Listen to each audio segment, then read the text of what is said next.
Hello and welcome to this week's episode of Coaster News. And as always, we've got some amazing news from different theme parks, rides, attractions and events all over the world. So let's get straight into the news today. Our top story for tonight, SeaWorld Abu Dhabi have officially announced, after all these years, that they will be opening on the 23rd of May 2023.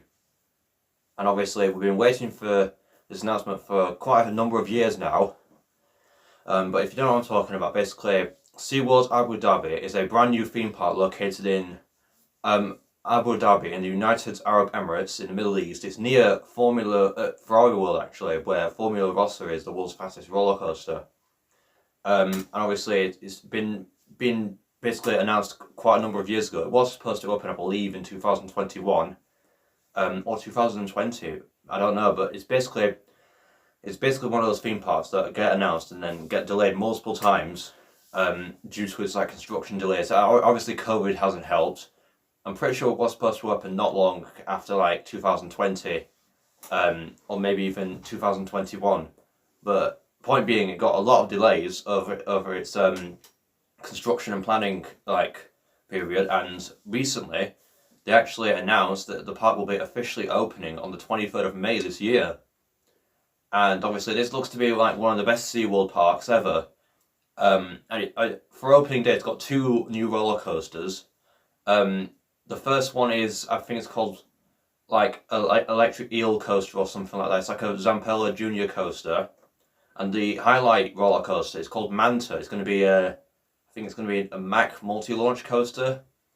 It's going to have 3 launches, and it looks actually pretty good what they're doing. But it's a brand new park. It's going to be a really great addition to the SeaWorld lineup. And it's actually SeaWorld's first theme park outside of America. I know what you're thinking. If you're thinking of SeaWorld in Australia, that's not actually owned by SeaWorld Parks and Resorts. This is the same SeaWorld company that owns the likes of SeaWorld Orlando or SeaWorld San Diego. But the SeaWorld in Australia actually has no relation to the other SeaWorld parks. So technically this SeaWorld in Abu Dhabi is their first international park outside of America. And it looks absolutely fantastic, what they're doing with the park. It's been years in the making. It looks to be a great addition to the SeaWorld lineup and for the UAE tourism industry as a whole. I mean, obviously we've got Ferrari World down there, which obviously is an indoor theme park with a lot of fantastic attractions. I'm pretty sure elements of this park are indoors. I think it's half outdoors and half indoors, which is pretty cool to see. Overall, SeaWorld Abu Dhabi looks like a great theme park, and I cannot wait for it to finally open. In other news today, Parc Astérix have announced that their brand new roller coaster Toutatis will officially open on the 8th of April 2023. And obviously, once again, this has been long anticipated for the past 5 years now. I literally mean it's been 5 years since this ride was announced. But if you don't know what I'm on about, basically, Toutatis is a brand new roller coaster opening at Parc Astérix in France. It's an Intamin Blitz coaster.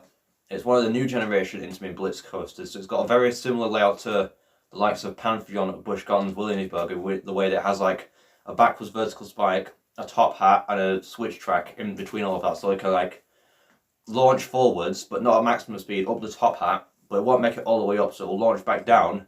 The switch track will literally change the track, so it will go through instead of going back into the station, it goes into the backwards vertical spike, and then it will go into the third launch at maximum speed over the top hat and through the rest of the layout. But obviously this ride was announced back in 2018 alongside Conda at Walibi, Belgium, which obviously opened in 2021. This ride was supposed to open in 2021 as well, but due to various delays, it got delayed until this year, and it is officially opening on the 8th of April this year. And from what I can tell, it literally looks like one of the best coasters in Europe, honestly.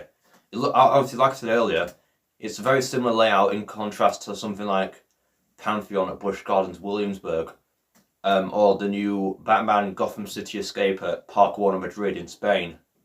Obviously, these new Intamin Blitz coasters, they've got a lot of elements that are somewhat inspired by RMC with the zero-G stall and the Outer Bank airtime hill and things like that. But yeah, overall, this brand new ride looks absolutely fantastic. And obviously, like I said a minute ago, it's got elements very much inspired by RMC. They've been building this for quite a number of years now, obviously, and it's part of a brand new themed land called Festival de Toutatis, and I'm pretty sure it's obviously based on like a Celtic god named Toutatis that is worshipped in like ancient Ireland and Britain and things like that. So it's based on like UK ancient culture, which obviously is where I am currently, if you didn't know. But obviously this ride is obviously going to be one of the best coasters in Europe, as well as a heavily themed attraction as well. Like, judging by the POV and like the pictures of Shay, the theming on this looks phenomenal. I love how a lot of European coasters are getting the perfect mix of thrill and theming and just mashing them together. Rides like this, and obviously things like Gotham City Escape and Terran and Flying at Phantasialand, and obviously these brand new rides look absolutely fantastic, and I cannot wait for Toutatis to open. Also in the news today, new track is being installed for Colossus at Thorpe Park. And now, obviously, this all started quite a few months ago, basically. But if you don't know what I'm talking about, basically, Colossus is a roller coaster located at Thorpe Park in Surrey, England.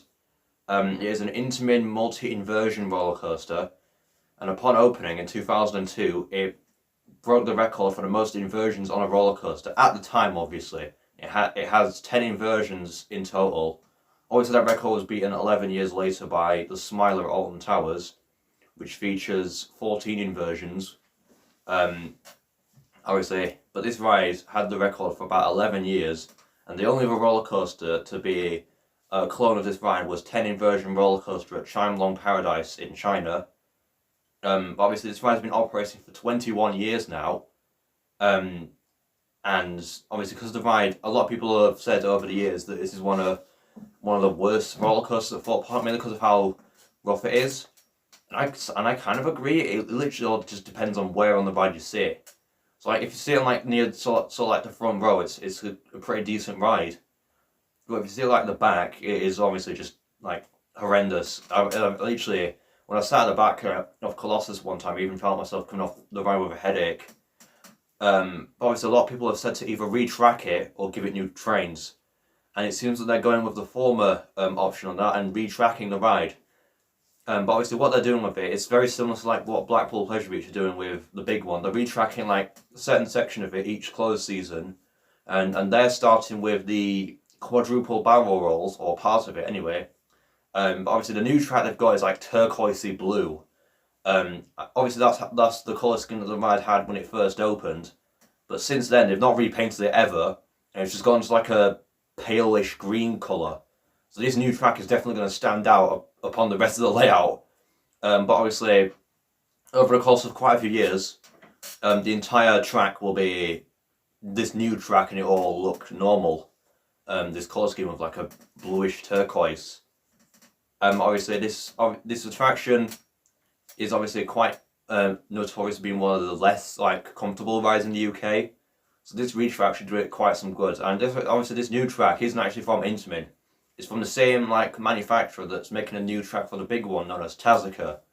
And apparently, when obviously in the sections of the track that the big one has had retracts over the past couple of years, apparently it's improved those segments of the ride greater than it had been before. Obviously, I cannot wait to see what the big one's new track and how that will affect the ride in a positive way. And finally, in the news today, Europa-Park have released an official POV for their Voltron Coaster opening next year. And can I just say that this ride looks absolutely phenomenal, and actually surprisingly like technologically advanced judging by like the layout of it.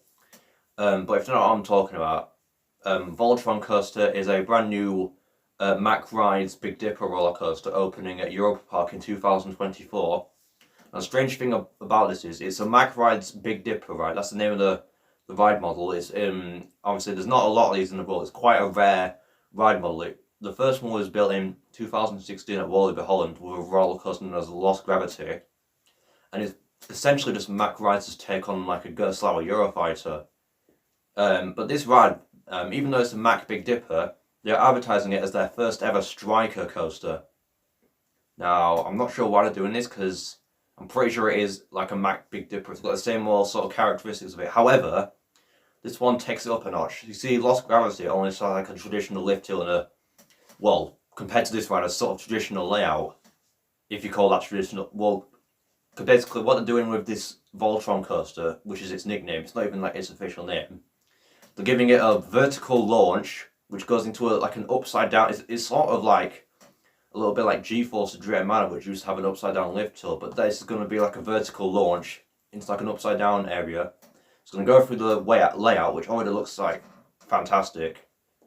And when you think the ride is over, it's going to go into a turntable, which will take you through the third launch on the ride. Yep, because it's got 3 launches. The second launch is literally just like slapped in the middle of the first half of the layout in a random place, judging by the POV. But the third launch is on a turntable, which connected to a separate track, which takes it through another part of the layout over like a massive top hat. And overall, it's like this ride looks just like beyond comprehension. Like the turntable segment, I'm pretty sure it's almost kind of like, I was gonna say a minute ago, it's something similar to like that Sandy's blasting Bronco at Nickelodeon Universe, because that obviously has a turntable. That's built by Intamin, so it's not the same as Mack Rides that this is being built by, but that's basically a launch coaster that has like a turntable. It's a very short ride, but it launches you forward first, goes through the main layout, which is only like a few seconds long. Then it stops, goes into this turntable, it turns 180 degrees, and then you go through the same layout again backwards. So I'm going to say it's very similar to that, kind of, but I'm not sure. Either way, this ride looks absolutely spectacular, and I cannot wait for this to fully open next year. So yeah, that is it for this week's episode of Coaster News. I hope you've enjoyed it, and if you did, then please make sure to like, subscribe, and comment if you'd like to see the next video. Bye!